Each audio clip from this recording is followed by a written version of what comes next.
আম্মু আজকে এমন একটা বিরিয়ানি রান্না করবে যেটা আপনারা বাসায় যদি রান্না না করে খান তাহলে চরম মিস করবেন। সো চলেন আমাদের কিচেনে যাই এবং এই বিরিয়ানিটা একসাথে রান্না করে খাই। প্রথমে কি করতে হবে আম্মু? এই ব্লেন্ডারে এগুলা ব্লেন্ড করে নেব। রসুনের ব্লেন্ড করে নিবা? হ্যাঁ। আচ্ছা। রসুনের কোয়ার 10 থেকে 12টি। আচ্ছা। আর আদা এরকমই 10 থেকে 12টা কোয়াই আছে, মানে সেম পরিমাণ নাকি? সেম পরিমাণ, হ্যাঁ সেম। কাঁচা মরিচ ব্লেন্ড করে নেব একসঙ্গে। পানি পানি। Always IPSHA available for blending. Good job. Wow, blending complete. শিলপাটায় বাটলে আরো ভালো হতো না আম্মু? হ্যাঁ। আম্মু আমাকে অনেক দিন ধরে গিফট করতে যাচ্ছে শিলপাটা পারতেছে না। আচ্ছা, এবার কুরবানি দিতে যাই কিনবো। আমি তো ঢাকায় থাকি, যাইতে পারছি না। আম্মু প্রতিবারই বলে আমাকে দিবে কিনে দেবে।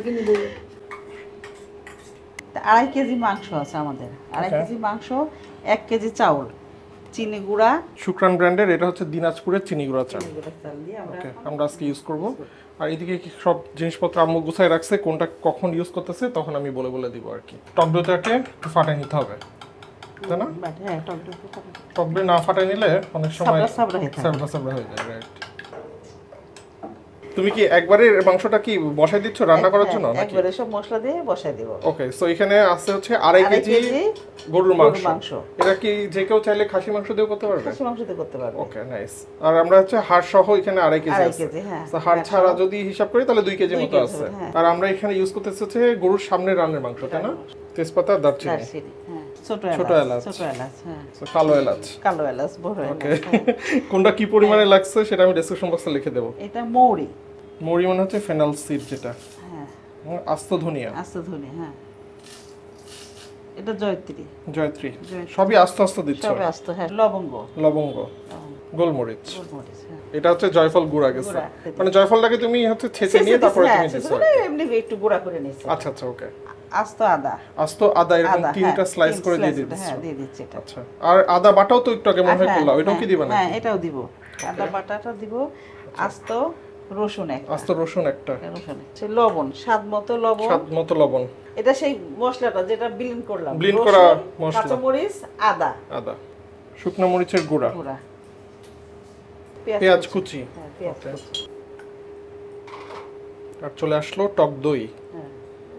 4 টেবিল চামচ মতো তেল দিচ্ছি। কোনটা কি পরিমাণে লাগবে সেটা আমি ডেসক্রিপশন বক্সে দিয়ে দেবো, সো আপনারা চেক করে দেখেন, তাহলেই সবকিছু পেয়ে যাবেন। আর এবার ইপসার কাজ, মাখানো। মাংসটার কাটটা একটু মোটামুটি ভালো বড় সাইজেরই হয়েছে না আম্মু? হ্যাঁ, মাংসটা খুব সুন্দর হয়েছে। মাংসটাও সুন্দর হয়েছে। আব্বু নিয়ে আসছে মাংসটা কিনে। এটা কি রাখে দিতে হয় কিছুক্ষণ মাখায়? না, রাখা টাকা লাগবে না। ওকে, গরম পানি ফুটানো আছে, এটা দিয়ে দিবা, তাই তো? হ্যাঁ। এই স্টকটা দিয়ে অ্যাকচুয়ালি আম্মু বিরিয়ানিটার যে চালের জন্য যে পানিটা লাগবে সেটা রান্না করবে, এজন্য এখানে পানির পরিমাণ একটু বেশি দিল। ওকে, যেহেতু মাংসটা সিদ্ধ হবে, পানি একটু কমে যাবে, কিন্তু যেই পানিটা থাকবে সেটা দিয়ে তুমি বিরিয়ানি রান্না করবে। যদি আমাদের কম হয় তখন আমরা গরম পানি এক্সট্রা আবার অ্যাড করব। ওকে, আপাতত এটা মাংসটা সিদ্ধ হতে হবে। হ্যাঁ। আম্মু এখানে আরেকটা জিনিস দিতে ভুলে গেছে, এটা হচ্ছে স্টার নিস। সো জিনিসটা ফুটেও গেছে, এর ভিতরে স্টার নিস দিয়ে দিলাম। স্টার আনিস দেওয়ার পরে এখন এটাকে ঢেকে দিয়ে সিদ্ধ হতে দিতে হবে না আম্মু? আর আমরা আজকে বিরিয়ানির জন্য যে চালটা ইউজ করব সেটা হচ্ছে শুক্রানের সুপ্রিম চিনিগুড়া চাল। শুক্রান ব্র্যান্ডের দিনাজপুরের 2 টাইপের চিনিগুড়া চাল আছে, একটা ক্লাসিক আর একটা সুপ্রিম। আর তাছাড়াও দিনাজপুরের কাটারি ভোগ, নাজিরশাড়ি চাল এবং মিনিকেট চালও আছে। ওনারা মাঠ থেকে ক্রেতা পর্যন্ত প্রত্যেকটা ধাপে অথেন্টিসিটি বজায় রাখে, তাই এটাই আসল দিনাজপুরের চাল। আর কুরবানি ঈদ উপলক্ষে শুক্রান একটা কম্বো অফার আছে, এখানে প্রয়োজনীয় অনেক কিছু একসাথে আছে, যেরকম 2 কেজি সুপ্রিম চিনিগুড়া চাল, 1 কেজি সুপ্রিম ডাল, 2 কেজি আটা এবং এই 2টা জিপিট ব্যাগ। খাবারগুলো ইয়ারসিল করে ফ্রিজে রাখার জন্য অথবা কুরবানির মাংস ডিস্ট্রিবিউশনের জন্য এই জিনিসটা খুবই কাজের। 1170 টাকার এই কম্বো প্যাকটার একটা ডিসকাউন্ট অফার চলতেছে 1000 টাকায়, এবং আপনারা যদি ওয়েবসাইট থেকে অর্ডার করেন তাহলে হোম ডেলিভারি ফ্রি পাবেন। লিংক আমি ডেসক্রিপশন বক্সে দিয়ে দেবো। চালটা ধুতে হবে। আমাদের কাছে কিনা লাগবে, ধার কমে গেছে।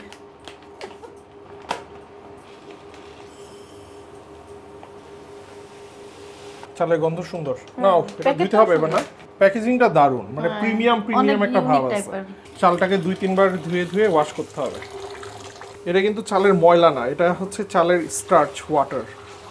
অনেকে মনে করে এটা চালের ময়লা, কিন্তু এটা আসলে স্টার্চ। সো চালের ভিতর থেকে যতক্ষণ পর্যন্ত স্টার্চ বের হবে ততক্ষণ পর্যন্ত ধুয়ে নিয়ে এখন আমরা চালটাকে শুকাতে হবে না? এটা পানিটা ঝরঝরা হতে থাকুক, আর ওইদিকে দেখি আমরা কি অবস্থা, আমাদের মাংসের কি অবস্থা দেখি। অলমোস্ট আমাদের এখানে 2 ঘন্টা মতো লাগলো, তাই না? হ্যাঁ, 1.5 থেকে 2 ঘন্টা মতো। মাংস দেখে মনে হচ্ছে সিদ্ধ হয়ে গেছে। আমরা এখন এই পানির ভিতর থেকে মাংসগুলো আলাদা, ঝোলের থেকে মাংসগুলো আলাদা করবো। মাংসের আবার ভাজতে হবে। মাংসটা ভাজবা এই জন্য? হ্যাঁ, ঝোলের থেকে আলাদা করছি, ঝোলটা ছাকবো, ছেঁকে আবার ওই ঝোল দিয়ে চাল ভাজবো। ওকে, এই জন্য অ্যাকচুয়ালি মাংসটা আলাদা করা হচ্ছে।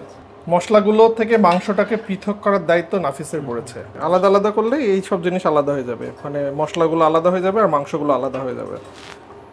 তাহলে বেঁচে থাকলো শুধু এই মশলাগুলো যেগুলো ফ্লেভারলেস, কারণ এই ফ্লেভারগুলো সবগুলো ঝোলের ভিতরে চলে গেছে।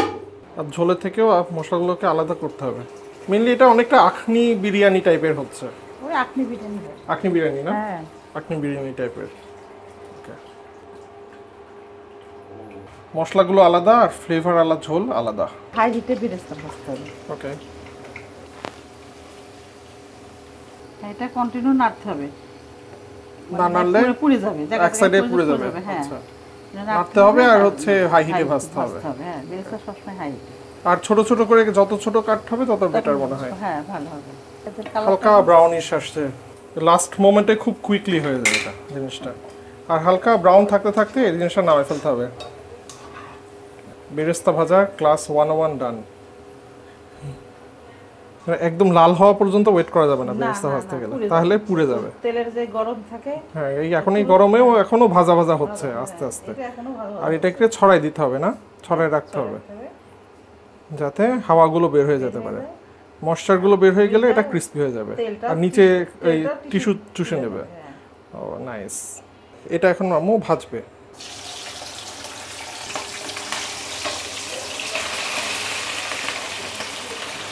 ওয়াও,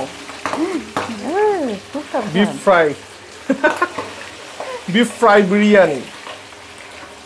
মাংসের চর্বি যখন বার্ন হয় ওইটা থেকে অ্যাকচুয়ালি ফ্লেভারগুলো রিলিজ হয়, মানে ওইখানে ফ্লেভারটা মেনলি যখন এই কালারটা হয়ে যাবে তখন আম্মু এটা উঠাই ফেলবে, তাই না? এক সাইডে এই কালারটা হয়েছে, এখন আমাদের আরেকটা সাইডে এরকম কালার আসা পর্যন্ত ওয়েট করতেছে। এইটার বাইট মারতে যা লাগবে, আম্মু কখন শেষ হবে?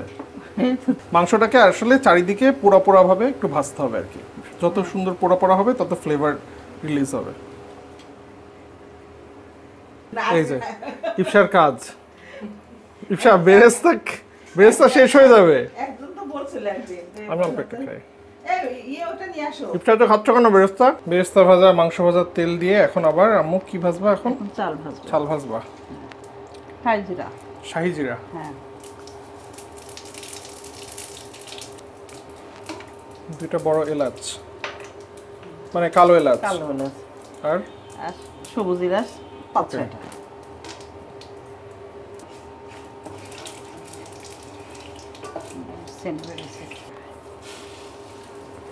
চাল চলে গেল, চালের গন্ধটা সুন্দর সুন্দর। হ্যাঁ, দিনাজপুরের চাউল। আমার কাছে মনে হচ্ছে তেলটা একটু বেশি হয়ে গেছে। সো আপনারাও যদি এরকম মনে হয় যে তেলটা বেশি হয়ে গেছে তাহলে ওটা উঠাই ফেলবেন। চাল ভাজা ভাজা মোটামুটি আমাদের শেষ পর্যায়ে, নামো এই যে চিটচিট চিটচিট করতেছে, তার মানে এখানে চাল ভাজা অলমোস্ট ডান। মাপে মাপে আমরা দিচ্ছি, এই যে হয়ে গেছে। বিসমিল্লাহ।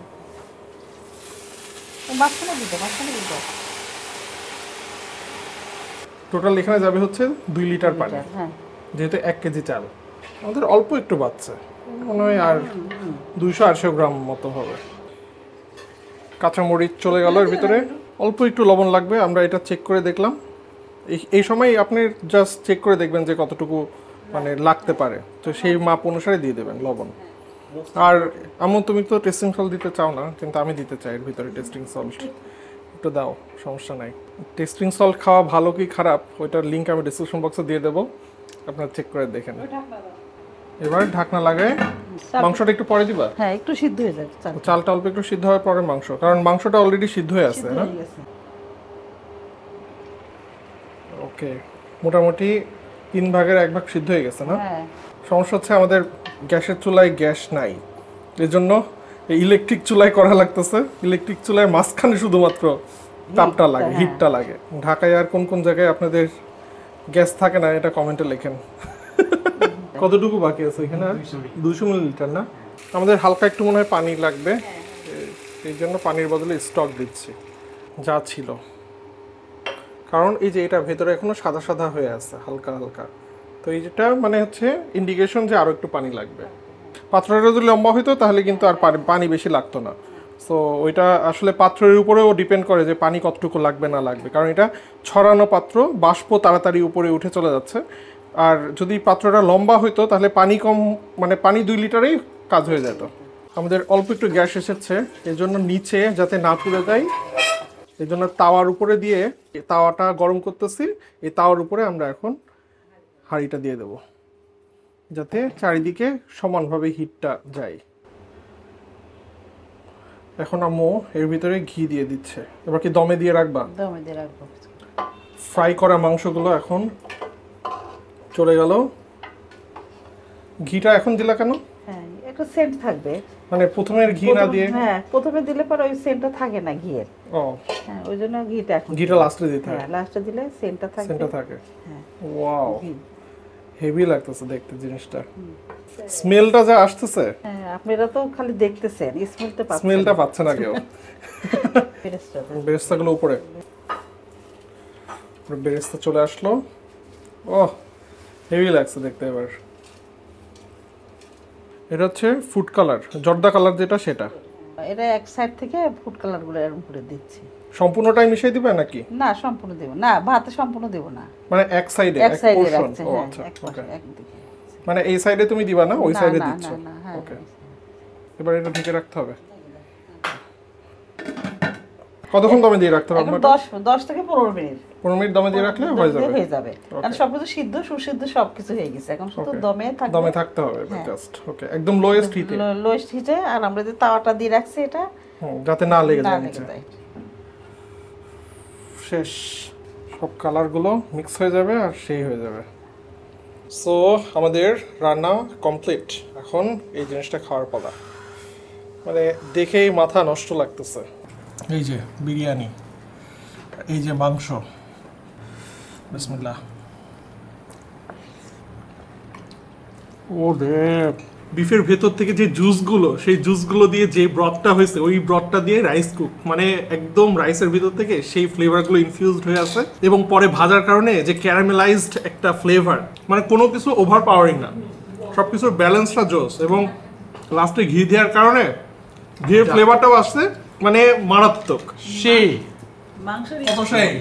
100 সেই। 100 সেই। আবু সবার আগে খাইছে। আবু কেমন লাগছে? খুব সুন্দর। হচ্ছে ফুপুর স্পেশাল বিরিয়ানি, যেটা না খাইলে ভালো লাগবে না আসলে। আম্মুর হলো সিক্রেট যেসব রেসিপি যেগুলো ছিল না, সেগুলো সব রেখে দিয়েছিল, এই যে এখন সেগুলো একটা একটা করে বাড়াচ্ছে। কোনটা কি পরিমাণে লাগছে সেটা আমি ডেসক্রিপশন বক্সে দিয়ে দেবো। আর আপনারা যদি বিরিয়ানি রান্না করেন অথবা পোলাও রান্না করেন, সামনে ঈদ আসতেছে, সো শুকরানের এই চিনি গুঁড়া চাল আপনারা ট্রাই করে দেখতে পারেন। শুকরান কোথায় পাবেন সেটার লিঙ্ক আমি ডিসক্রিপশন বক্সে দিয়ে দেবো, সো চেক করে দেখেন। এনিওয়ে, আজকের মতো এখানেই বিদায় নিচ্ছি, নেক্সট ব্লগে দেখা হবে। সো টেক কেয়ার, আল্লাহ হাফিজ, বাই বাই।